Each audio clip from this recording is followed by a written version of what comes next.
catch my breath. But this isn't the only air I have left. Your words cut through. You use your poison to dress all my wounds, to move through my veins, planting seeds of lies. Your need to defeat me with conceit can only lead me to the power I was hiding inside.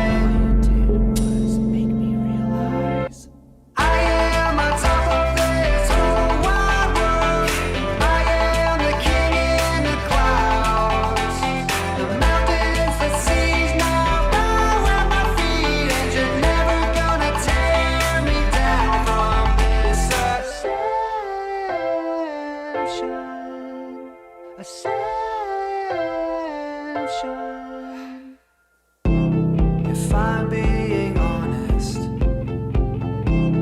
never got to show you my inner truth. Can't bear the weight of losing the faith that I once had in you. To move through my veins, planting seeds of lies. Your need to defeat me with conceit can only lead me to the power I was hiding inside. Make me realize I am on top of this whole wide world. I am the king in the clouds. The mountains, the seas now bow at my feet, and you're never gonna tear me down from this ascension.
Heyo.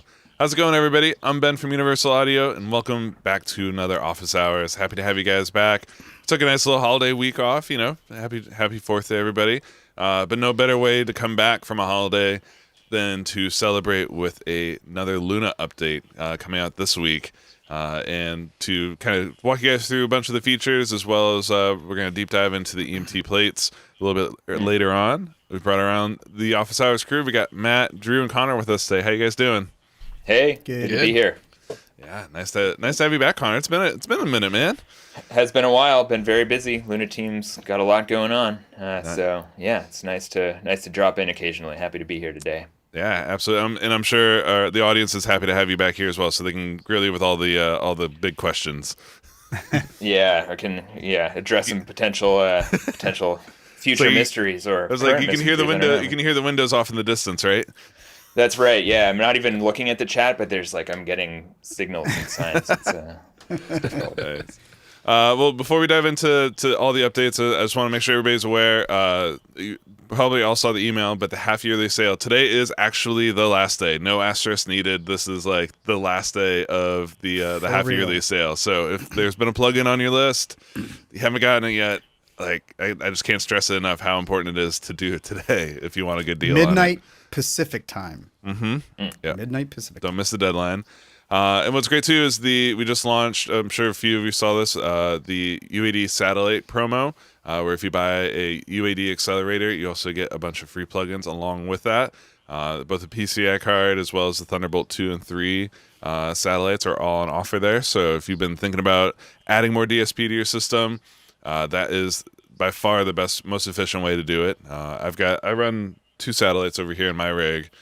Drew, you've got a satellite or 2 as well, right? Yeah, I got a PCI Octo and an Octo satellite. Yep. So.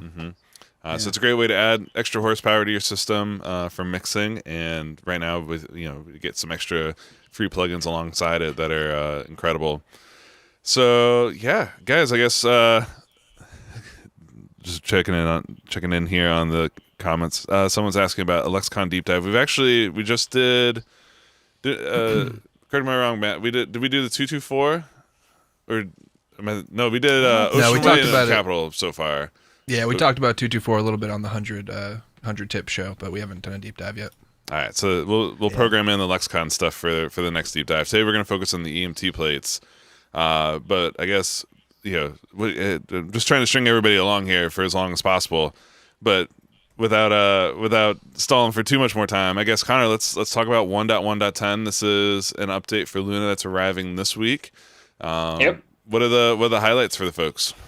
Yeah, coming this week, we're going to add a few small features as we continue over the next several weeks and months to be working on some of the major things we've been talking about all year about coming to Luna. These we continue the pace of trying to update as regularly as we can. So this is a solid bug fix release with a couple of small features.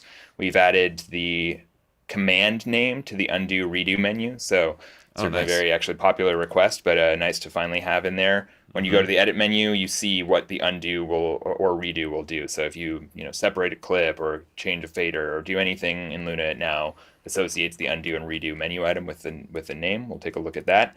There's also now a feature to navigate the mixer using the arrow keys to vertically scroll all of the mixer rows and jump around the session mixer view, both or entirely like by the entire timeline, or rather the entire mixer, or channel by channel or view by view. So a nice quick way to bank around in the mixer using the keyboard if you just want to take a quick tour through that without having to touch the mouse.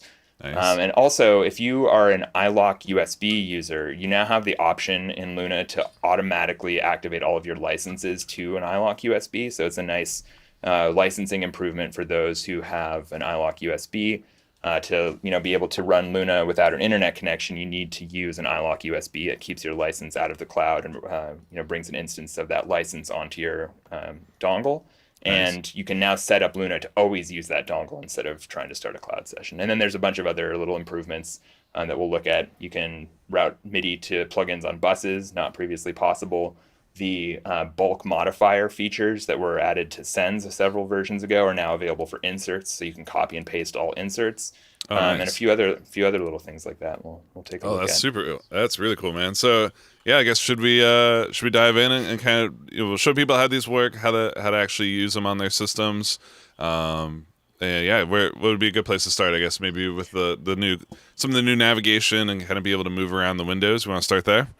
Yeah, sure. I'll jump over to Luna here, and I've pulled up one of our older artist sessions, but man, one that's absolutely incredible, the Atticus Ross rotation session. Yes. And as you can see, I threw Vision on here, and this is really one of the main reasons that we added this feature is that this mixer is now incredibly feature rich and also starting to stack up with a lot of visual real estate that you may want to jump around really quickly without having to scroll and try to position things exactly right. So the up and down arrows now scroll the mixer rows sequentially. So as you press up and down, you can see it's taking the next or previous mixer row and jumping that all the way into view. So it's a nice way to just get a quick, direct level of access to any particular feature. It's essentially the same as clicking one by one on these. So this whole time, the way that this has functioned has been to push that particular mixer row to the very top of the view, ensuring that everything in that row becomes visible. So now you can do the same thing in order with the keyboard. So very handy, very easy way to get around the mixer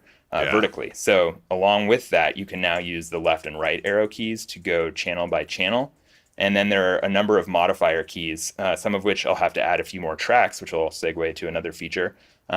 So if I press just the left and right arrow keys, it goes track by track. If I press the command left and right arrow keys, it banks the entire view left and right. And now I'm starting to get into this place where, there's not that many tracks in this session. So what I'll do is I'm just going to make a bunch of new tracks. I'll make 24 new tracks, and those will all get created at the end of the last selected track. And as you can see now, there's just a bunch of empty tracks here. And I'll use that command left and right arrow feature to go now, what is it, like 3 pages, 4 pages of channels that are scrollable in the mixer. So if you're working in very large track count sessions, this is an invaluable way to jump around very quickly. It's much faster than actually scrolling the mouse with the mouse, of course.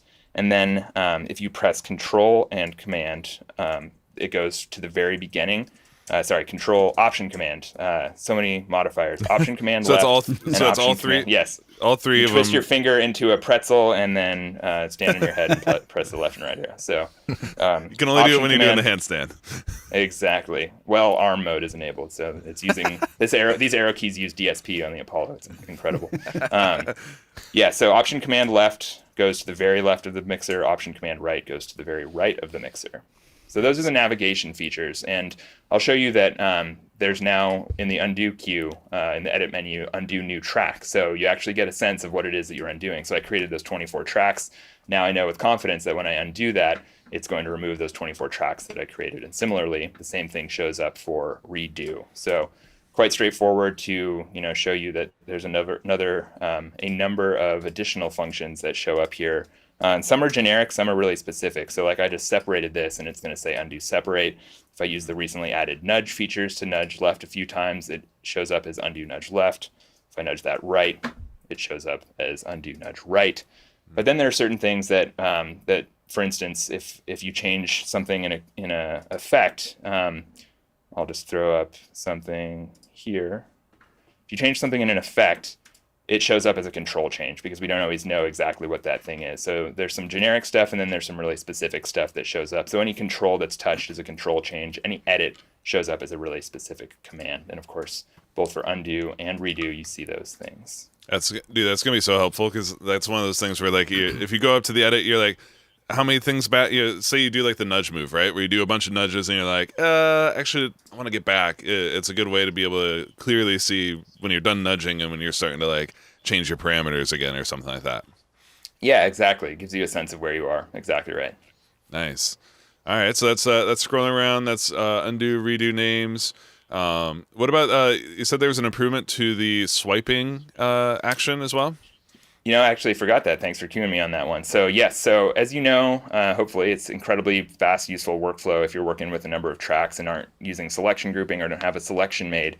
You can click and swipe across any of these switches in the record, input, solo, and mute section. You can also do this around in the timeline for any switches like enable on the tape machine. So it's a really nice natural gesture that's available in the mixer as well as in the timeline for any of these controls that show up in order like this.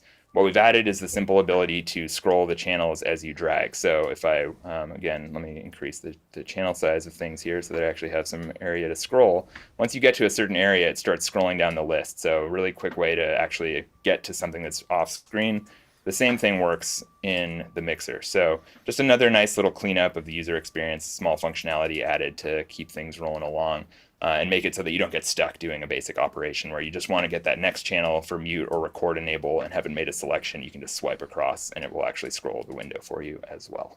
Dude, I gotta say the click swipe workflow has spoiled me 100%. Last week or so, I've had to go back and do into Pro Tools to do some mixes, and I find myself constantly trying to like do that for like mutes or for solos, and only hitting one of them. Like, oh yeah, crap, I'm not in Luna right now.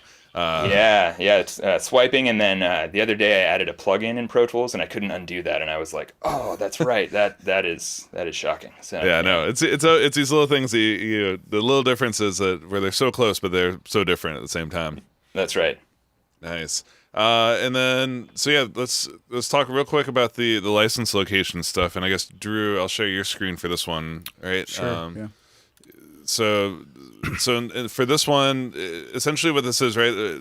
By default, Luna gets you up and running with iLok without people having to really fuss about it, right? It just kind of loads the cloud version of the license by default at the moment. But for people who want to work offline, or if they have spotty Wi-Fi, or if they just don't want to use the iLok, have to always be depending on the iLok cloud. This new feature will allow you to always use the USB key version of it, correct? Yes. So there's two stages of this. One will be that anytime anyone who launches 1.1.10 for the very first time on launch, you'll receive a dialog asking you what your default license activation location should be if you have an iLok USB connected. So if there's no option for that, there's no iLok present, we won't show that dialog. We won't bother you about it. We're just going to keep using the cloud. If you add an iLok to the system, the first time we see that, we should show the default activation location dialog as well. And then at any time while you're running Luna, you can click on the gear icon on the manage page, and there is now a menu that appears. The former function of that was simply just only to open the default content location for installing sample-based instruments like Spitfire, Revell, Shape. Where the content lives, you can move that around to external drives. We've added the same essential dialog for activation location, and if you have one or more iLok USBs connected, they will all appear in that list, and you can choose that iLok or the cloud as your default activation location. And what that means is that anytime you launch Luna and you've chosen an iLok, it's going to look there and see if the license is there. If it needs to activate it, it will. If it's already there, it's not going to start a new cloud session, which is the current behavior, which in essence is done that way so that it essentially always works, barring internet activity or internet connectivity issues. So that's a great way to go if you've got a stable internet connection. If you're have a slower internet connection or spotty Wi-Fi, or just like, as you mentioned, Ben, exactly the things that you said, need to be 100% assured that you're going to be licensed and online, an iLok USB is the way to do that. That way you don't have to have any internet connection. You can do remote work. You can do anything you want in terms of location and connectivity with an iLok USB. And this will let you choose that. I know for me, I really enjoy the idea of, we get 2 licenses per system with Luna. So I have mine set to iLok 3 here on my studio computer, and that leaves my cloud license to be able to be run on a laptop or and so forth. So it's kind of like the best of both worlds, having the at the studio I got the iLok, and then on the road I've got the cloud. So it's kind of Yeah, exactly. That's true. Yeah, and you can kind of do the same thing with just cloud, but of course it always deactivates the other cloud session. So if you switch between systems and are only using cloud, you can't run 2 systems in the cloud at once. That's an iLok license manager thing. So if you do need 2 systems continuously running Luna without any concern about that, this is the perfect way to do it. Nice. Yeah. Well, and kind of, I'm so glad you brought up the too of like, we showed it in the manage page, right? But as you mentioned, when people launch it, Luna's going to kind of smartly react to, if there is no iLok, there's no need to really mess with the setting. Whereas if there is an iLok, it's like, hey, by the way, you now have the option. So I like that it's being proactive there and helping people set that up, as opposed to like burying it there and people only finding out about it, through the show or something like that. Sure. Yeah. So really, really smart way. But a couple questions here around iLok. So Rich was asking, if you remove your iLok in the middle of the session, does Luna just shut down immediately, or what's the recovery process if you accidentally disconnect your iLok? If you disconnect your iLok, then the extensions in Luna will ask for a license replacement, and then it will start a cloud session. So it should actually pick up on the fact that it needs to relicense and start a cloud session, or you can simply reconnect the iLok at that time. So there is a window of time in which the removal of the license will be detected, and then you will be required to reinsert a license or start a cloud session. Gotcha. Yeah, and that, you kind of answered here. Superfrost was asking the similar sort of question, like why does Luna require an iLok when it also requires UA hardware? And you kind of answered it there, Connor. Right? It's the extensions and the licensing for the native parts of Luna that have to be copy protected, since they're not running on the UA hardware. Yeah, exactly. You said it. There's really nothing else to add to that. It really is as simple as that. It's protecting native plugins. That's right. Nice. And Regman was asking, is there a quick way to uninstall UAD plugins you haven't purchased?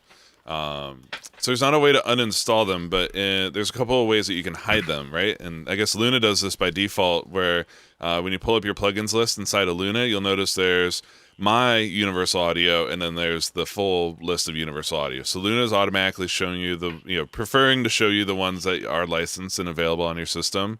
But also inside a console, there's a way to go through and hide from console the plugins that you don't own. And that, I believe, is in the console. Do you do that in Meter, or do you do that in console? I forget, Matt. It's in console. You go to the settings panel, and then there's a plugins tab, and there's a hide button on every single plugin. So you can just go through and hide whichever ones you don't own. Nice. Great. And then, one other feature I want to touch on real quick with 1.1.10 is the MIDI triggered effects buses. And the reason why we want to touch on it, because we almost showed this off a couple of episodes ago when we were talking about doing a bit of advanced MIDI workflows. But this was actually not available inside the app yet, but now it is, right? Because you can put MIDI effects on buses and be able to trigger them with MIDI notes. So Matt, you want to walk people through how this works and why people want to use this? Yeah, for sure. This is a feature I'm pretty stoked about because this is a big part of my workflow in particular. I use a lot of like MIDI triggered gates like LFO Tool or Gatekeeper. So that's the first thing I'm going to show how to set up here. So I have this bass bus here, which is all my basses are being sent to it, in particular like the 808 sub and the Neuro bass that I have going on. So I loaded Polyverse Gatekeeper on here, which is just a simple volume envelope plugin. Basically, whenever it receives a MIDI input, it follows this envelope and ducks the audio that's being passed through it. Mm-hmm. So I have a MIDI track here that is all the MIDI information from my kick and snare. Sometimes you just want to do this with your kick. For this particular song, I wanted to duct the kick and the snare. So the way you would do this is basically load your MIDI enabled effect on the bus that you want it to affect, and then set up your MIDI track. And then the MIDI output field in the MIDI track channel strip, you can select basically whatever buses or individual tracks that you have a MIDI enabled plugin loaded on will show up in this list. So for example, you see Melodics here, which is one of my buses, and then the basses bus where that Gatekeeper plugin was loaded. So I'm going to select all, then this MIDI track is going to send MIDI to the bass bus on all channels. Mm-hmm. And now... And so Gatekeeper, this one in particular, right? Does it just respond to any MIDI notes as like a trigger to move its gate? Yeah, exactly. Whatever MIDI notes it receives, doesn't matter actually what the note is. Whenever it receives a MIDI note, it triggers the gate. So now every time any one of these kick or snare notes get hit, it'll trigger the gate. And you can see it going here. So really good way to, instead of using side chaining, to kind of carve out space in your other tracks to make room for your kick and snare or whatever else you may be side chaining or pseudo side chaining. The little hint right there, guys. Matt, you discovered the workaround to side chain at the moment. Yeah, exactly. Since Luna doesn't have that functionality, this is a great way to get pretty much the same functionality, in my opinion, better functionality for like electronic music without having to sidechain. That's rad. And so this works on like Gatekeeper, like Stutter Edit works, LFO Tool, even like the Softtube vocoder, right? You can now you can load this up on a bus and feed MIDI into it. Yeah, exactly. I mean, before you could like load vocoder on an individual vocal track and trigger it with MIDI. Now, if you had like a bunch of vocal tracks, maybe you didn't comp them all to one track, you just had a bunch of takes spread across multiple tracks. You could actually load vocoder on a bus and then trigger it with MIDI. You play it real time or record MIDI to a track and send to it. That's rad. And a good trick if you're doing if you're playing a vocoder live or doing Stutter Edit live or something like that. You'll notice if there's no instrument track on the MIDI track that you create, if there's no instrument plugin loaded on the instrument track that you create, you won't be able to actually put it in ARM mode. Like if you record ARM it, you won't get the double circle, ARM logo. So there will be a little bit higher latency when you're triggering it. A way to work around this is you can load like a dummy shape, or this is the way that I do it. Yep. I'll load up a shape and then I'll basically disable the shape. So it's still on the track, but it's actually not triggering any kind of sound. So I'll just command click the insert and it goes dark. Now I actually get ARM mode on this MIDI track. So if I were trying to play a vocoder live or trigger Stutter Edit live or whatever I'm doing, now I'll have lower latency and it'll be a little easier to line things up. Nice.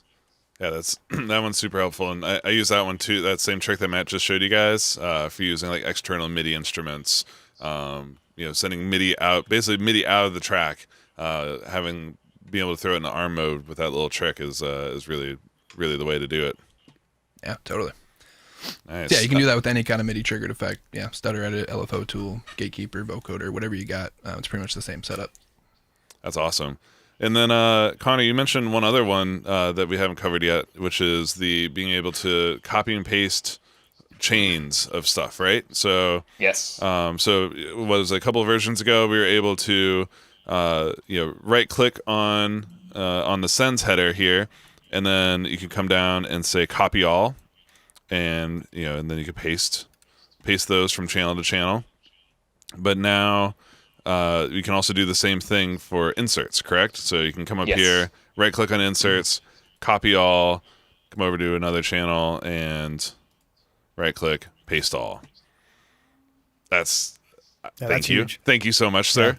I really Yep. appreciate that for being able to copy chains from thing to thing, or be able to develop a vocal sound on one track and then quickly copy and paste 3 or 4 plugins all at the same time.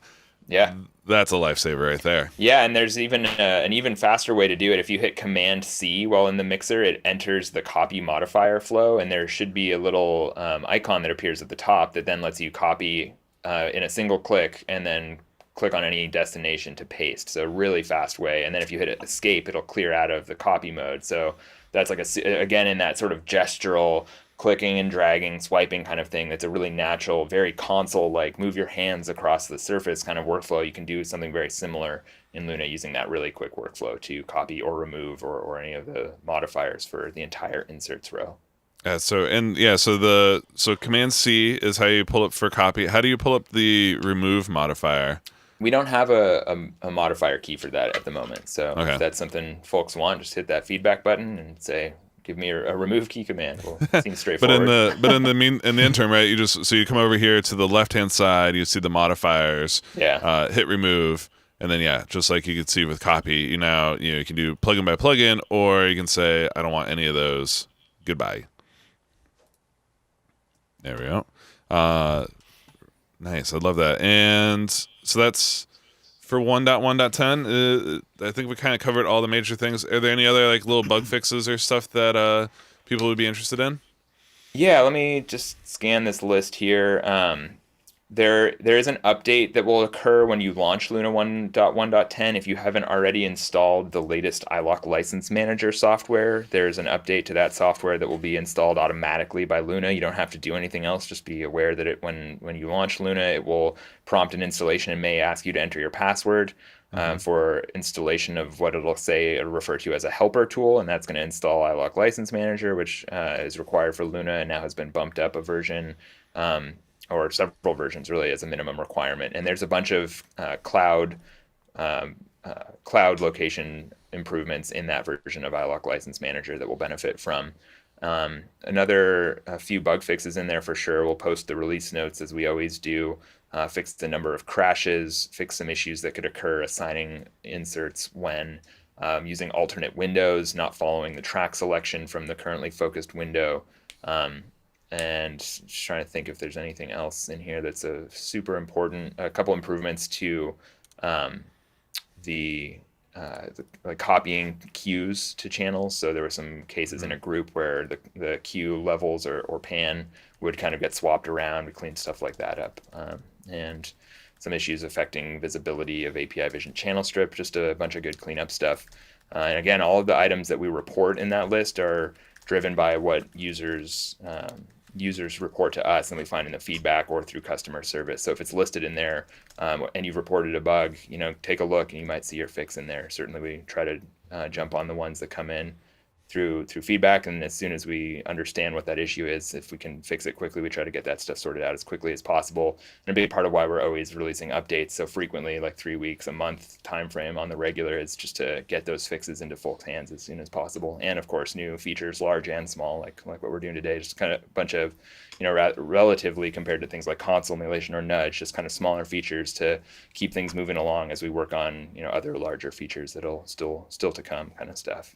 Yeah, well, man, and we can't lose the plot here, right? Like just how important the feedback is from users and deciding what gets worked on, what gets fixed, and like the fact that there's this rapid pace of improving and fixing things inside of Luna. That's all driven by the community of people using it. So yeah, it's really awesome to see that how it keeps on building, and your guys' release pace is absurd. It's so good. Like, you guys have been absolutely crushing it, man.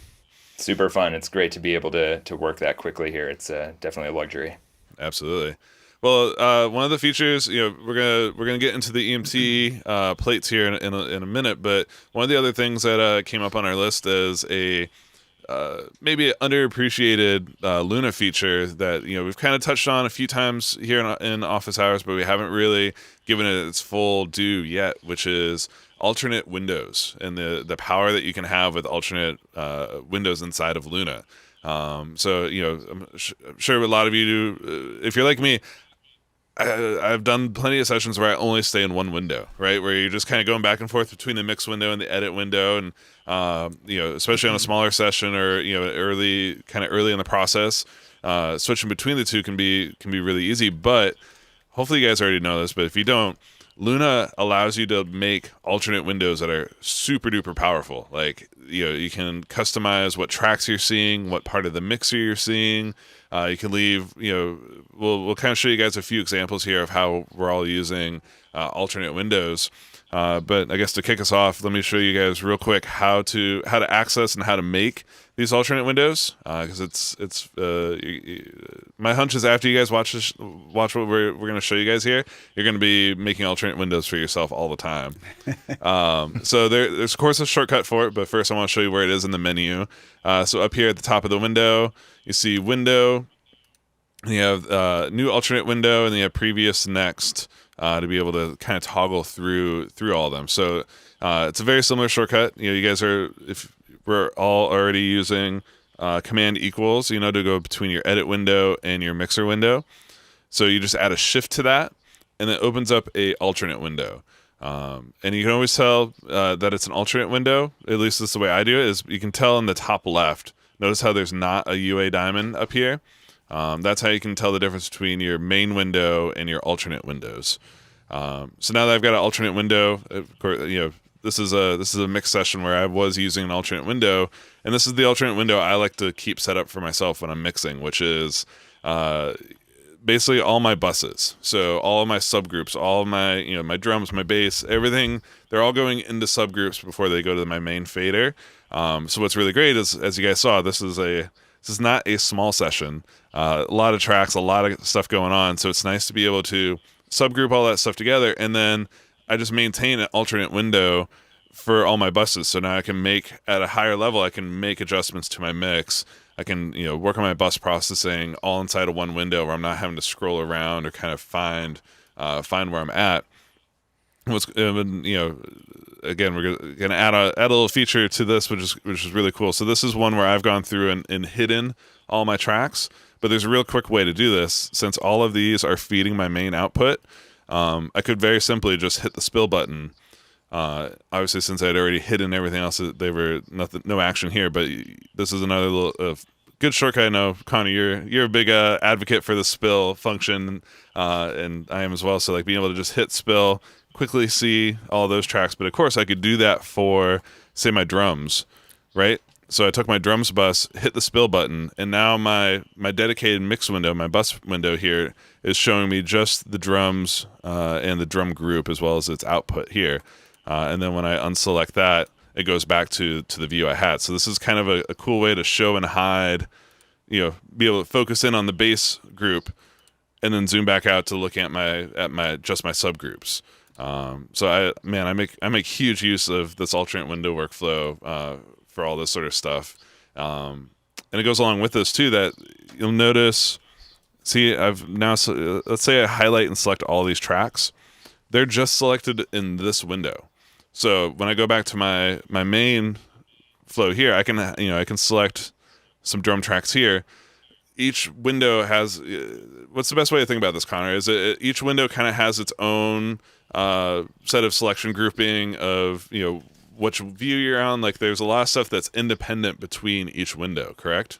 Yeah, I'll just share with you all the term that is used internally for this, which is context. So each window has its own context. I think that's not, it's somewhat technical, but it's also fairly informative into what the general purpose of this separation is. And I guess to say it, there's also plenty of requests to make them linked, and that is something that we will eventually get around to, because what we did is start in a place of kind of getting the most complex bit done first, because as Ben has showed, there's really great power and utility in having these alternate windows have different selections, different visibility, and Ben showed a perfect example. And yes, I am an advocate for Spill. It's like a great social service. I suggest you utilize it to spill your buses. It's basically like a cheap and cheerful folder track that's based on your routing already without having to do any additional track setup or anything like that. So Spill is a great way to immediately modify the visibility of tracks in an alternate window.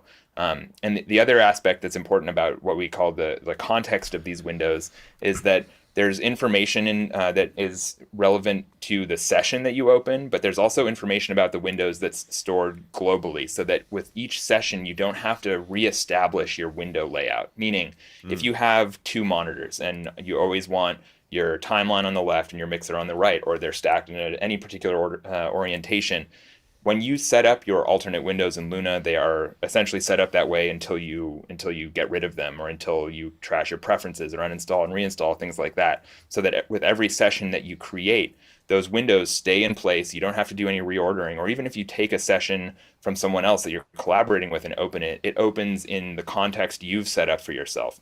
Now, the data that is specific to the session that appears in those windows is remembered per session. So there is some pretty detailed complexity here, but the essence of it is that it allows you to set up those windows for purpose-built workflows and to match the environmental requirements that you have of your studio, your environment, and the way you want to lay out your windows. So certainly on a single monitor approach, there's just as much utility and power, but if you have multiple displays, this really comes in handy as just being something that you can set and then forget about in terms of the layout and configuration. It doesn't change on you as you create new sessions or open other sessions from others, or even older sessions. It just sort of slots into what you've created for your layout. So that's really the main premise of having the alternate windows set up this way, is that windows can be used to provide yourself in your workflow the context that you need for those windows, whether it's on one display or multiple displays. Yeah, man, that's so important, the way they bring that up too, right? So like, you guys maybe you notice this, but most likely you missed is that, you know, my alternate window here, you can come up to the top area and you can show and hide, say, like the tracks or the monitor section. You can hide elements of the GUI as well, and those are per window. So, you know, I can really thin out this window and take away all of the extra info, so it's just a mixer window. And then, of course, I've still got my edit window with all that information there and available. So yeah, that's exactly my typical workflow. Is that, you know, this is what I look at on my main screen, and then I've got a monitor above this that's just that subgroup, all my subgroups together, so I can make easy tweaks on a big level and then focus back down on the smaller level here. But speaking of kind of having them set up, I know, Drew, we've shown this off once or twice here in office hours, but you put this alternate window thing to make a lot of use for your tracking sessions, right? For your cue mixes, for etc. Sure.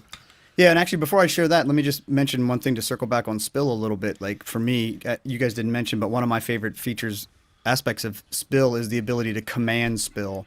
So for me, a really great workflow is I like to keep my main fader spilled, which shows me everything that's only everything that's feeding the main output. And then if you command spill buses in it, you can spill within a spill.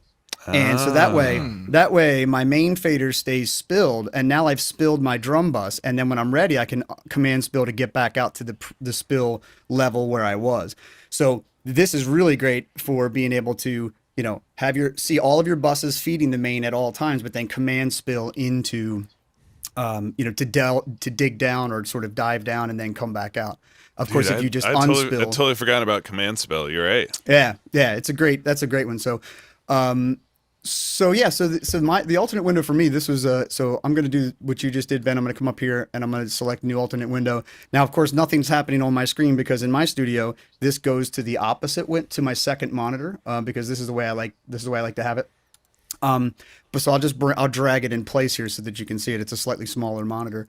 But for me, this is really big as a way, really a way of being able to see my cues. Now, this isn't a tracking session; it's a mixing session. But in a tracking session, you can imagine how nice it is to be able to see all of these cues right, in their large fader view with very little scrolling, lots of good visual feedback that I can see. Oh, okay, the drummer. If I'm working on 4 or 5 piece band, I can see these various cue mixes happening on that second monitor. So that's a big one for me that I like to do on all my tracking sessions. So nice. That's super cool.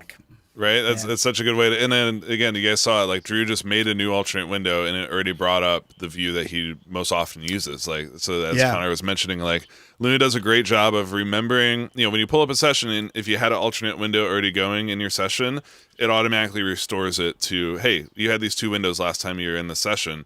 But when you start a new session, if you didn't have that alternate thing already going, then when you create one, it's like, oh, like this is the last alternate window that you had going was one of these. Let me start you there. I really like how it remembers it. Pretty intelligent like that. Yep. And then another awesome use for alternate windows, Matt. You were talking about how you use alternate windows to kind of separate, audio or mixing from MIDI and being able to you're basically giving yourself almost like a dedicated MIDI editor, right? Yeah, exactly. I mean, I come from a DAW that has a dedicated MIDI editor, so to kind of help my workflow, I use Luna this way. I would normally have my alternate window on a second display, but just for the purpose of demonstration, I have them side by side here. So I got my main window on the left, alternate window on the right. The way that I set it up is basically go through and hide everything except for my MIDI tracks. So I have all my audio tracks hidden, all my buses hidden, so only MIDI tracks show up on the alternate screen. Then like Drew was showing, you can come in here and hide the different elements. So I'm pretty much going to hide everything. So it's just the timeline on the alternate display. And again, it keeps everything still displayed on my main display. Then I can come in here and select a MIDI clip, hit the E key, and I have this dedicated blown up MIDI editor window, and I can still see the context of the full arrangement and the timeline in my main window.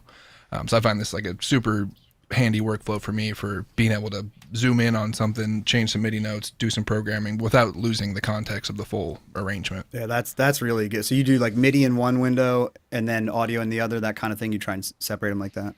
Yeah, exactly. And if I'm full on MIDI mode, I'll usually keep my main display up on my vertical display up here. Then my full display that you're looking at right now will just be a MIDI editor. So if I need to see like, this kick drum hits, does that line up with a bar or whatever, I can quickly check my other display, but then I have this really big blown up MIDI editor that makes it really easy to move around and program things. That's awesome. Yeah, that's super rad. I'd love to hear from you guys in the chat as well. If you guys are using alternate windows as well, let us know if there was a use that we missed, because these are all the ones that personally we're using. I guess Connor, any other alternate window tips or facts that we're missing out here?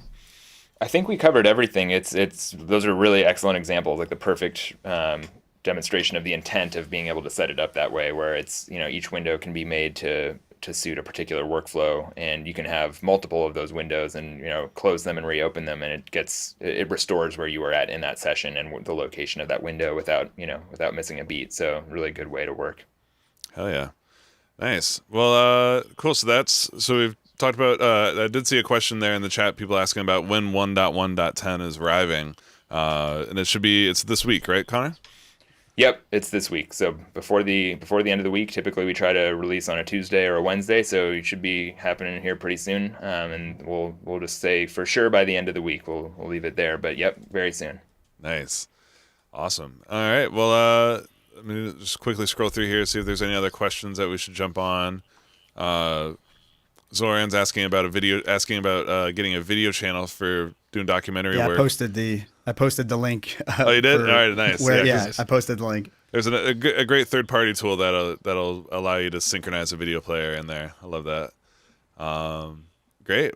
Yeah, unless you guys have any other questions here, I guess we can move on to our EMT feature here, because we were thinking about doing just the 140, and then we were like, no, like there's a 140 and there's a 250, right, Drew? So there's two EMTs. One is very much just plates, right? So the EMT 140 is kind of the go-to for plate reverbs, but then there's also the 250, which is this like spaceship looking thing that also it's got a plate sound to it, but it actually goes even further than that. So let's start with the 140, and then we'll leave the teasing there for about the 250 and some of its superpowers. Yeah. So, we decided to link these together because they're from the same company, So, EMT, the first one is the 140 plate. This one goes back to the 50s. So, this is pretty old technology.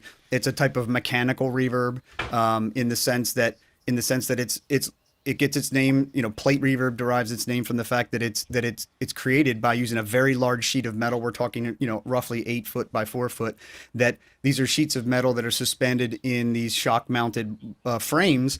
And then they're encased in wood to protect them from external vibrations and so forth. And they have transducers in them and circuitry that you can send signal into them. And it literally is a transducer. So it takes the voltage and turns it into vibrations that it then dissipates out into the plate. So you can think of a plate reverb as it literally has like a voice coil that's similar to the way speakers work. So imagine a speaker, but instead of having a paper cone attached to it, it's a speaker with a metal plate attached to it. So voltage is converted into vibrations. The vibrations go out through the metal plate, and they have there you go. They have a very distinct sound to it. And so, and then there are pickup transducers, which are basically the same thing on the edge. There's one pickup transducer if it's a mono plate, and this picture is shown is a stereo plate, so it has pickup transducers on both ends. So you can think of it as they're picking up the left and the right signal. So that's the basic premise here. And so over here in the GUI, we're basically replicating, since there's not a lot, to look at when you look at a big wooden box. The GUI of the plugin is essentially bits and pieces of the electronics that are associated with it. So if we start over here on the left, we can start with an input filter. Now this wouldn't have been, depending on the unit that you might have access to. Typically, the stock units would just have these first filters, this one single filter available to you to be able to.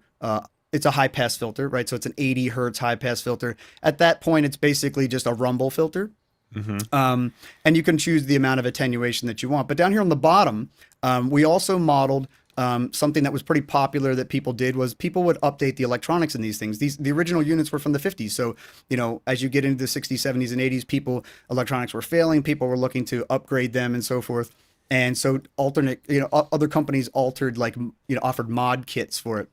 One of the mod kits offered more extensive filtering. So that's what this red stuff is. The red labels are for the modded, right? If you had a modded plate. So we decided to do that on all of them. So you can either use the OG filter or the mod filter, no matter what. But you have a single input filter. Nice. Yeah. And then to the right. And by the way, to me on a plate, that's almost one of the most important controls on the plate, right?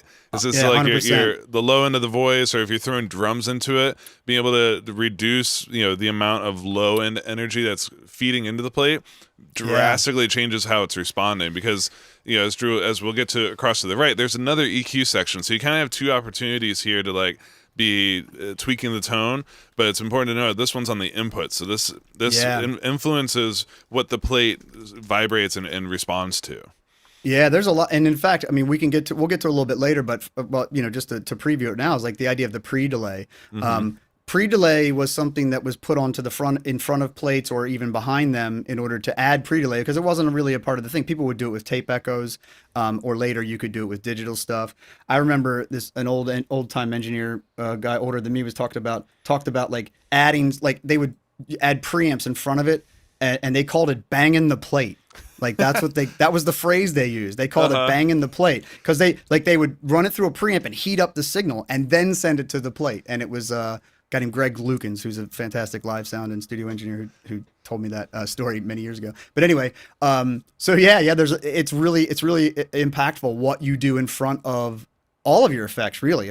If your effects processor doesn't have a high pass filter, put one in front. You can put one in front of it. If you want to jazz up the signal, you can do it. I have it in my demo here. You'll see that I do this quite often with effects. That's a great tip for feeding in or returning from effects with using like a Neve 1073 or 1084, right? Like you could really influence how it responds and also what it gives you back.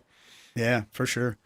Okay, so moving to the right, we have the plate select. We modeled 3 different plates, and the idea was these are from a studio called the Plant in Sausalito, which isn't around anymore. But we modeled their plates, and A and B are their plates in their current state, as we found them, so to speak. And then C is a plate there, but with some modernized electronics. That's where we get this alternate filtering. That's where that modeling came from, was from the C plate. And they're all very different. Every plate sounds a bit different. And you definitely want to experiment. You can click on the letters, or you can click on, on the body, like the framework around it. Be careful not to click inside of there, because that's where you'll adjust the plate, the time. You can also, if you want to do the slow way, if you want the real effect, if you want the real thing, you can always hit the plus, the plus, and hold it. Click and hold. Move the motors. Because in the real world, right? The plus and minus, it would literally physically move where it was where the transducer was horizontally across the back of the thing, correct? Yeah, right. So I have a little picture here I can show you. Originally these things did not have motors. So originally, there was just a wheel you would turn, and it was a damper, right? So and you would manually dampen the plate with the damper. And then later they added these kits, which, if you look at the plate that Ben showed, you saw the manual. Well, actually, you saw this. You had already had this. So this is the motor, and you would plug this in, and then this guy right here, people would mount in the consoles. People would take an empty strip or in their center section, and if they were really brave, they would literally saw out the metal. They would take a metal blade, saw it out, and screw this into your console. So yeah, if you want that real effect, then that's what you're doing here. When you click and hold this minus button, you're actually pressing the remote, and the motor is turning and dampening the plate, which is super. So great. And so one of the things, this was probably my biggest question when I first started using the EMT 140, was like the differences between A, B, and C. And like all I wanted was like, man, which one's bright, which one's dark? And unfortunately, there isn't really the A is bright, B is dark, C is super, like it's just each one is they're just it's too nuanced to say one is one or the other. But I guess, Drew, do you have a personal preference? Do you have a plate that you feel like you go to more than the others? Yeah, well, I know that, like, it's generally speaking, I break it into 2 categories. When I'm looking for pristine, the cleanest plate, C is the cleanest and the most quote unquote hi-fi, right? It's it's got sort of it's the one where when we modeled it, it had the recently serviced and checked up electronics. So that one's definitely the more hi-fi one. A is to me a little darker and cloudier and moodier. And B is sort of somewhere in between. But like you said, Ben, it's really not that simple, because there's so many different variables. These input filters are available here, the plates, and then all this stuff over here we haven't spoken about. They each will sort of decay and ring out in different ways and different frequencies regardless. But that's my general recommendation. Well, I mean, it's similar to what we said about capital chambers, right? Where like capital chambers, you got 4 different rooms. They all sound wildly different, and you can't really put words to like the difference between 2 and 4. Just the same, you can't. It's one of those things you're going to be best served by exploring. Knowing, hey, I want a plate sound. I know about the length, and if you have an idea in your mind of what you want to kind of sound like, and then you go between A, B, and C, just kind of quickly previewing between them. Oftentimes you'll find one just kind of perfectly fits into the mix, or one really accentuates the aspects of, say, the voice or whatever source you're running into the plate. But it'd be fun. It'd be fun to hear from the chat which ones you guys are using. If you guys are already EMT users, I see T London's already saying the B plate. Fiddle Me is saying A and B usually. He says that C isn't as vibey as those two. So it'd be good to hear from you guys in the chat what your plate preferences are while Drew keeps on going here. Yeah, and cool. So let's keep going through our little GUI tour, and maybe we'll do some listening at the end. So Yeah, so as far as the plates, selecting the plates, it's either the letter or the the metal work around them. The plus and minus, as we mentioned. You also can simply just click in the GUI to set your time, and it'll go straight to that time, which is nice. So that's the over here. If the plugin stops working, make sure you change the fuse. You can click. You have to do. They modeled the fuse breaking, right? Yeah, if it ever breaks, you have to get a virtual fuse. No. Okay. So in just kidding. In the center section, we've got our the typical the power on and off. Which if you're a Luna user, this is important one as opposed to the power button, which lets go of the DSP and also affects delay compensation. This is the one you want to do inside a Luna, which doesn't do that. And then over here, all of this over here is basically plug-in only features. So these were things we added to the plugin to make it more flexible and usable in the modern world. Mm-hmm. Things like stereo width, right? So of course it defaults to 100%, and then it's not a widener, so it's not going to make it wider than normal. So there's no sort of MS stuff going on here. There's no sort of psychoacoustic type messing with here. But so 100% is just 100% the natural plate. But you can narrow things. You can and you of course go all the way to mono. So if you're trying to capture old school vibes, retro vibes, even though these plates were stereo, it's often makes them more convincing. A mono snare plate is instant retro vibe just because that's just what you had back then. Well, it's also a fun thing too, right? If you have say you had background vocals, or you have guitars, you have elements that you're doing hard panned, right? If you're going with a very wide stereo image and then you're throwing them into the plate, sometimes it is helpful to bring that down to even just 75 or 50%. Just kind of narrows up the plate and kind of tucks the reverb inside on the stereo field. To me, sometimes that combined with pre-delay can really make it feel like the plate is a little bit further backwards in the mix, and it adds a lot more of that 3D kind of sonic dimension to the mix. 100%, yeah. As super wide, on speakers and in headphones puts things out here, and then what you're saying, Ben, is it kind of goes like this. It brings it up to more 10 and 2 while simultaneously pushing it back a little bit with that pre-delay. So yeah, that's a great. And this you might say, well, why would I want to do that? Well, if you have lots of other really wide information in that mix, then that's a plus, to be able to park it and center it in the center image, move it a little bit more towards the center image, because you've got a bunch of big wide guitars going or something like that, and you want that center image. Exactly. That's very, very trendy these days too, to just kind of be a bit more mono. Love it. Yeah, and then balance here we have this is generally speaking, you can pretty much leave this at center, although there are times where let's say you've got a stereo piano and you want to mimic what it would be like if this piano were in the left side of the room, right? So I can make the reverb tilt a little bit to the left side. So my piano is still full stereo, I'm getting all of that, but my reverb can shift a little bit to the left and give it a little bit of that feeling that, it can, trigger your ear and brain to kind of think, it's off to the left. It's in the left side of that space, stuff like that. I don't know. Do you use the balance control for anything, Ben or Matt or Connor? You guys messing with that? I always leave it on center, to be honest. I was like, yep. I don't know if it's ever left center on a mix for me. Yeah, the only time I do it occasionally when I want to place an instrument in one side or the other, but yeah, it's not often. So, and then then continuing over on the right hand side, we're back to stuff again, not in the originals, and it's just a basic EQ here. The ability to just basic shelving, high shelf, low shelf. They're pretty broad too, so 20 to 2K and then 200 to 20K. So you can tone shape here. And this is an EQ, as Ben mentioned earlier. This is an EQ that's on the effect itself. It's on the output of the effect.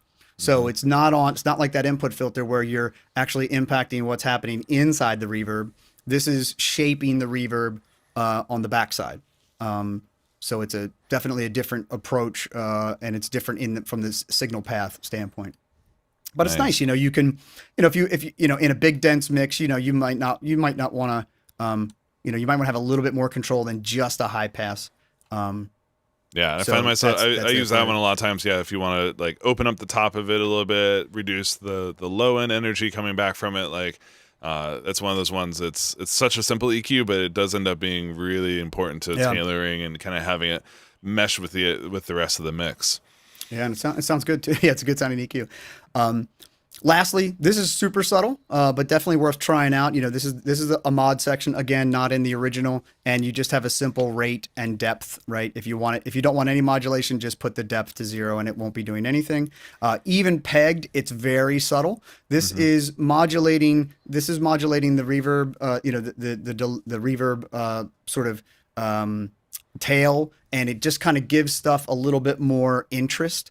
It can, you know, you can give the tails a little bit more of movement and dimension. So it's or not if really you keep it off. It ends up not being like a chorusy sort of mod, right? It's just kind of like randomly. It's just like the reverb time isn't this static. Everything sounds identical. It just kind of it brings it up and down, and you know, by default it's at like 0.1 and like 4 cents. I think is like the default setting for it. So by default you're getting a little bit of this, but yeah, you're not going to end up with this like crazy stereo, this crazy modulated sound. You're just going to have like the reverb tail just isn't always precisely exactly the same, which gives it a touch more life and movement. Yeah, in fact, if I hit, let's see if we can, you know, that's full depth, right? So it's super versus without anything. So there's just a straight decay. It decays all the way down, and here it's got that little shimmer to it as it goes away. Yeah. Very, very subtle, but yeah, it works well for some things to just give them a little bit more interest, and you know, obviously in the context of rock drums like this, probably not really, you know, inconsequential, but yeah. And then, as mentioned, to finish out here, we've got the pre-delay, as we mentioned. This is, you know, just a simple delay that as I mentioned earlier, a lot of people would put stuff in front of the plate or behind the plate.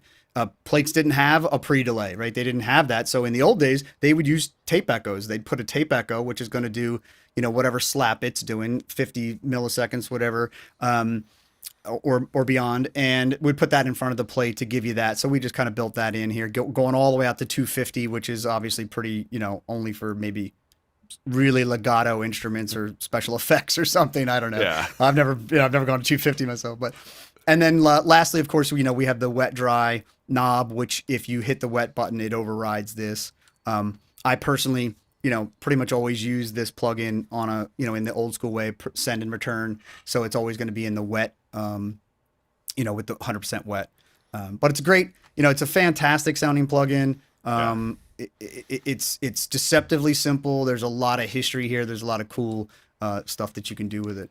I mean, it's just like it's one of the all-time most popular UAD plugins. Like I saw someone in the chat earlier was talking, saying that this was what got him into the UAD world, and you know, I'm right there with you. Like this was one of those first ones I had that I was just like, oh, okay. Like it didn't feel like any other reverb that I had at the time. Like I had, you know, IRs and, you know, all sorts of digital reverbs, but the first time really using like a UAD modeled plate it gave you that sense of like, oh, it just had the first time it was like, this is the real thing. Like I'm really feel like I'm heading metal and getting the return back from that I remember from big studios. Yeah, same with me. It was one of the things that brought me to the platform many years ago. Hearing like, you know, I've worked with real plates, you know, many times, and it was like, yeah, this was the first time I was like, oh wow, that's like, you know, that actually, yeah, that's got it. You know what I mean? That's got that. Yeah, that's it. And I was like, whoa, you know, it's kind of funny how that, like, you know, we kind of take those moments for granted now because we're just so spoiled. We have such amazing things right at our fingertips, but like what it takes to get us there is, that's crazy. It's huge.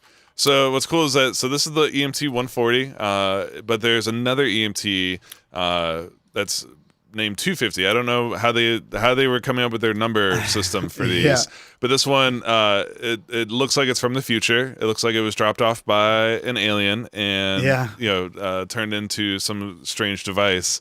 So this is quite a many years apart from this. You know, this is you know, we're talking almost 20 years later that this is. So it's like, it was the future, I guess back then. It really was. Yeah, so this one does reverb, but it also does multi effects as well, right? So Yeah. that's I'm as guilty of this as anybody else. Like I typically only end up using this for its reverb, but it does so much more. So yeah, you want to Yeah. talk us through this one, Drew? Yeah, so let's take a look at this. The first thing you'll notice, it has a pretty strange interface. If you've never seen one of these in real life, I've been fortunate to use the real thing at Pi Studios in Glen Cove, Long Island. Shout out to Perry Margalef for having a great studio there. And yeah, so this thing is about 2.5, 3 feet tall. It's kind of like people would call it R2D2 because it's literally looks like this little robot that's on it, that sits there on the floor, and it's about 3 feet tall.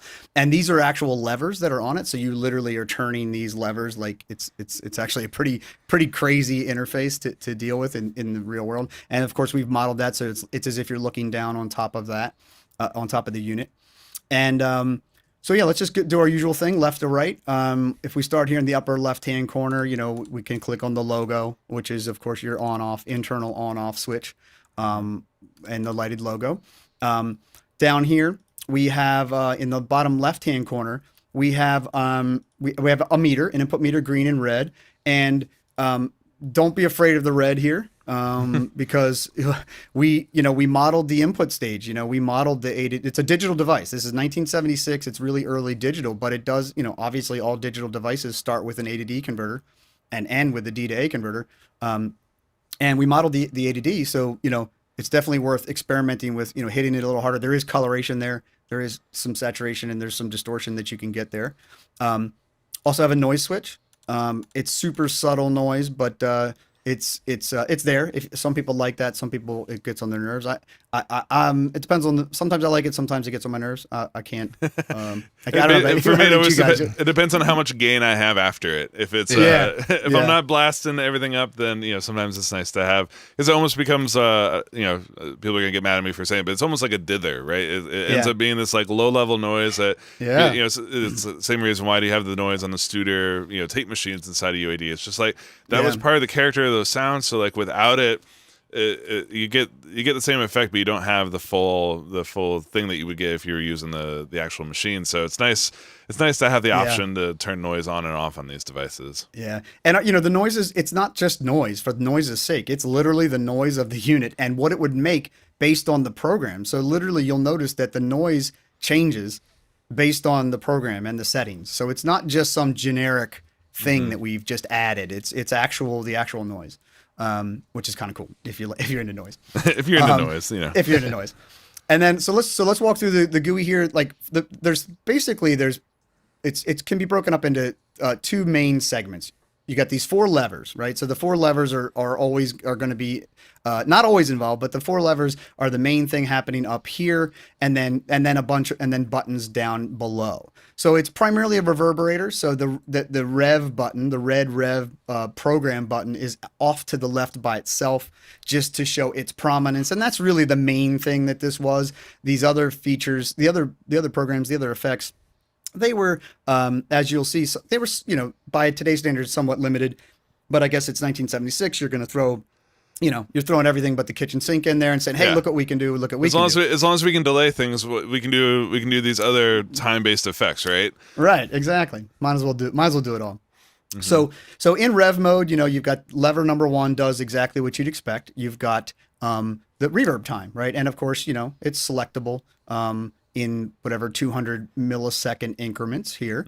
So milliseconds here. So you're going to use the left-hand side when you're in rev mode, right? So you've got the red button pressed, red lights light, that's how you're going to use that left scale. Over here, we have, this is our low frequency decay and high frequency decay. So when you're, this allows you to basically tailor, very, very rudimentary tailor, just like with the 140, where you've got the EQ that allows you to shape it after the fact. This is more accurately called damping, so it's probably more in the algorithm and not just a simple EQ circuit. Whereas in the 140, it's just a simple EQ circuit.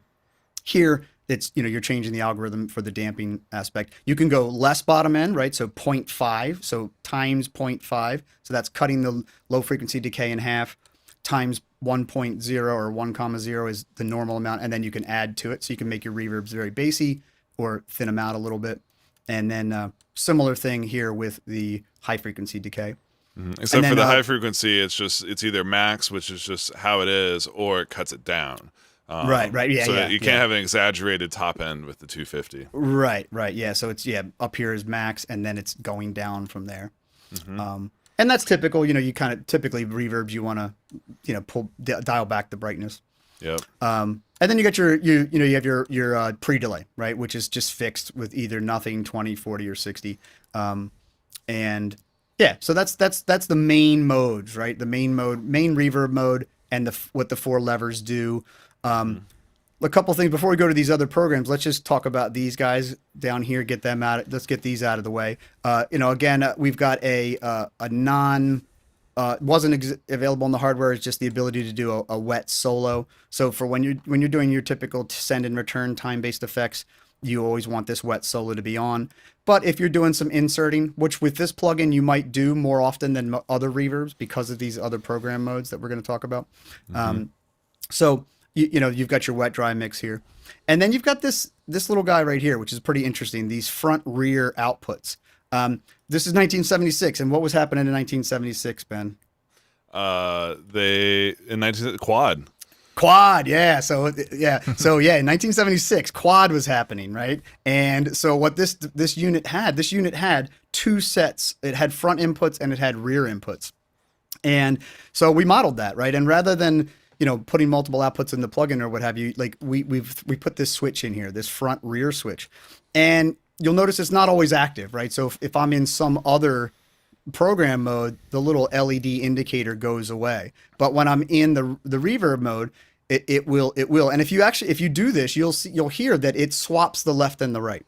So if you can, in fact, if I solo, let me go ahead and solo this reverb, and we'll listen to this reverb, and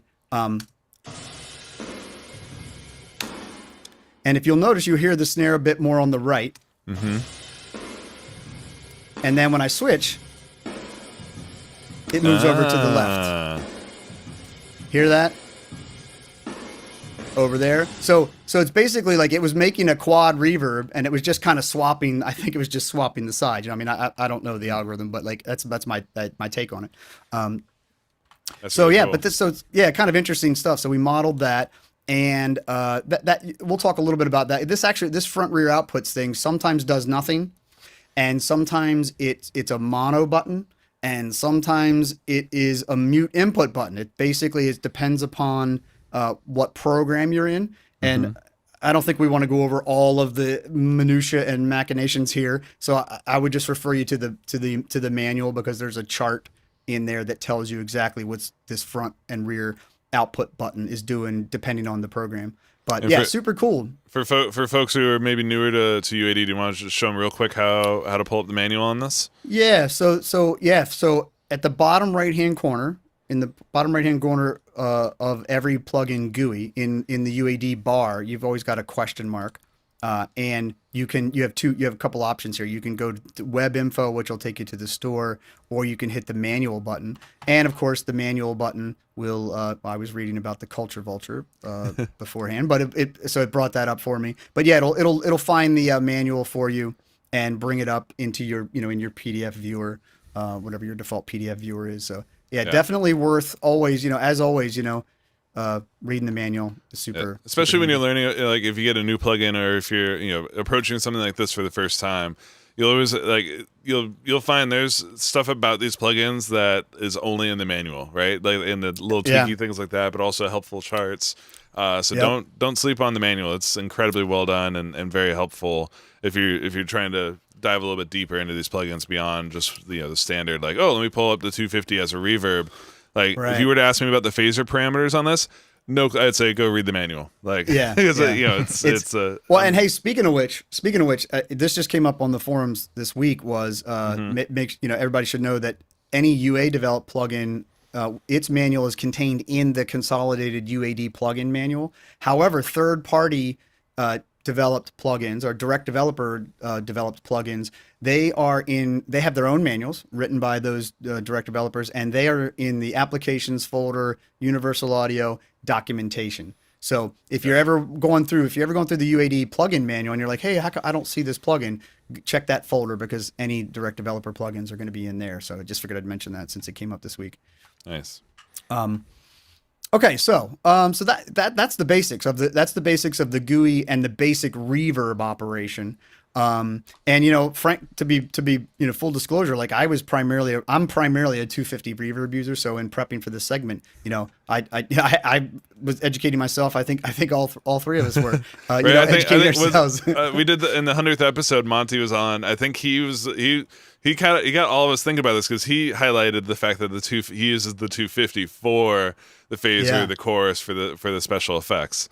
Yeah. So actually, I think let me switch over in case I do any demos. I'll switch over to this guitar, and because I've got a separate instantiation of it over here for the guitars. So let's look at some of these alternate views, because some of this is is not crazy, not super duper intuitive. So we have we have delay, we have phaser, we have chorus, we have echo, and we have space. So there's these 5 buttons across the bottom. Now when you hit the delay button, you're now still using the same levers, right?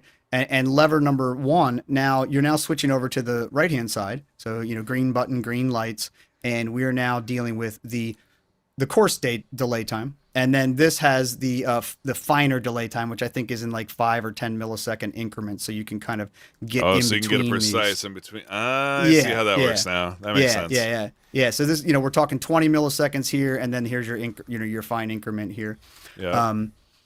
And then so the delay has separate left and right delay channels, right? So that's what the third lever does. So when you hit the the third lever in this position, you're now adjusting the right hand delay, and when you put the lever here, you see the R and the L. Oh, so now you're adjusting that, right?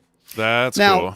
Yeah, let's be clear here. Let's just be clear here. Let's before anybody gets super excited. First of all, the max delay is 375 milliseconds, and there's no feedback control. So it's basically a slap slash widener. But it's cool sound. It's really unique and cool sounding, and has its own sort of vibe. So and then it has pre-delay, which is added to the delay as well. So you can pre-delay your delays. Gotcha. So that's the delay program.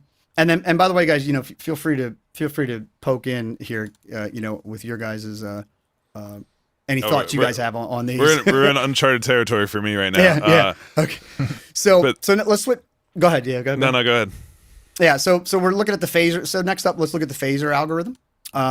This one is interesting because, again, not your traditional phaser. It is because it's a static phaser. Most phasers modulate the delay time, therefore giving that moving phaser. So this is like a fixed phaser. It's kind of like if you're a guitar player, you know how sometimes guitar players will take a wah pedal and click it on and park it. Yep. To get that tonal thing. You are literally, when you're in phaser mode, you're basically moving. You're moving the phase shift, the static phase shift.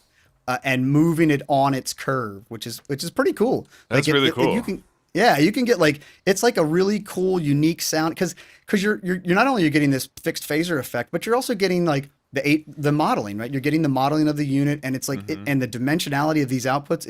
This is a cool plugin, man. It's like you definitely want to play around with it, and it'll get you places without you necessarily knowing how you got there. And I love stuff like that. Like I love when I just like get places and I'm like, oh wow, that's unique sound. It's kind of like the AMS, the AMS unit is like that. It has like these these algorithms that some of the nonlinear stuff like I put on rhythm guitars and they just make like rhythm guitars go like get like depth and stuff like, and you're just like, I don't know what the hell it's doing, but it sounds great. Yeah. So in anyway, that mode, that's the only lever that works, right? Like I think the pre-delay works as well, right? Yeah, you can tell by the LED lights. Yeah, it's nice that the plugin's helpful, so you can notice like levers 2 and 3. The levers work, but they don't light up. Yep. Yeah, exactly. So you can see over here that it's helping you along. So this is super cool. So this phaser, and I think like this is what Monty I think was talking about, was like this is awesome. Like to park something in a little pre-delay, like this is like a really great widener, like for guitars and subtle stuff where you're like creating dimensionality out of things. It's got a chorus effect, which again, not everything works. The second lever doesn't do anything. Actually, I think the first two don't do anything. Yeah, it's just 3 and 4, I think, for Yeah. chorus. Yeah. So for chorus, and it's whether you realize it or not, phasers, flangers, chorus, like these are all time-based effects. Like, people don't realize it, but that's how they're actually made. They're created by, low-level times and multiple delay points. So for this chorus is actually, I think it's 4 delays running in tandem that create that. And then, so yeah, definitely, play around with that. There's not a lot of variability here, but like I said, I think that's cool. It's like, this is the kind of plugin where it's like, you know what? I need something. I need to be inspired. I need to get this track to fit in a mix. Like that's where this can really excel. These alternate programs is like, they give things uniqueness to they'll make a guitar track float in a mix in a unique way that just generic, reverb and stuff doesn't always do. Yeah. And then we got echo. So echo as opposed to delay, echo, this now has feedback. So you have time, and then you have the refinement, and then you have feedback, but you don't have control over the feedback, which is kind of funky. And instead, what you get is your basic feedback control is this guy here, which is a high frequency damper or high frequency decay control. So essentially, what you get is down low, you get less repeats and they're darker. Up high, you get much brighter and almost like, it's not quite infinite, but a much longer feedback time. So that's kind of a unique interpretation, unique interpretation. And then of course, you've got your pre-roll, you got your pre-delay rather. And then last but not least, we have this guy right here, the space one. And this one is, you use the only parameter that you have, neither of the first 3 paddles work. It's just the pre-delay. And this is just some quirky algorithm that's about a 10-second bit of reverb that's supposed to, the guys are, it's 1976, maybe there's a little, I don't know, maybe a little, They wanted to sound like outer space, and they landed on something that kind of sounds like outer space. Yeah. So even though reverb in space is an oxymoron, this is what it would sound like if it weren't an oxymoron. So. Do you mind playing a quick thing through the space so we can? Yeah, sure. There's some requests to hear some of these different effects. So if you got it bust together, it'd be nice to hear what the different algos are doing. Yeah. So let's see. Well, I've got it on a send. So space is kind of. And let's see. I turned it off. Hold on. So here we go. So there's space. Very for what long it's worth. decay. Yeah. Yeah. 10, which, and I don't know if in the context of this mix,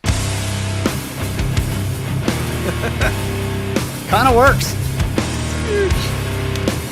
Gives you that live stadium sound. It really does. Yeah, oh my God, that's about, a bad live records. Okay. Yeah, so there's space. The delay stuff,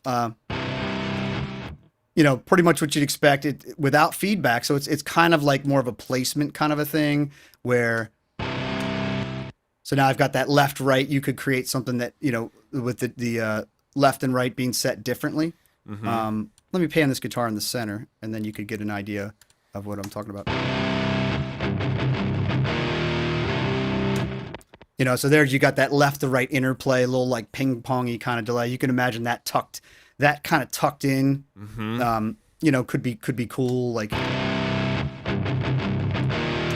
giving something some dimensionality. Dude, it actually sounds really rad on that guitar part. Yeah. You get this, like, it's here in the middle, but then it's getting like hype men are right here on the sides backing it up. Like, what he said. Yeah. So, chorus. Let's try a chorus. A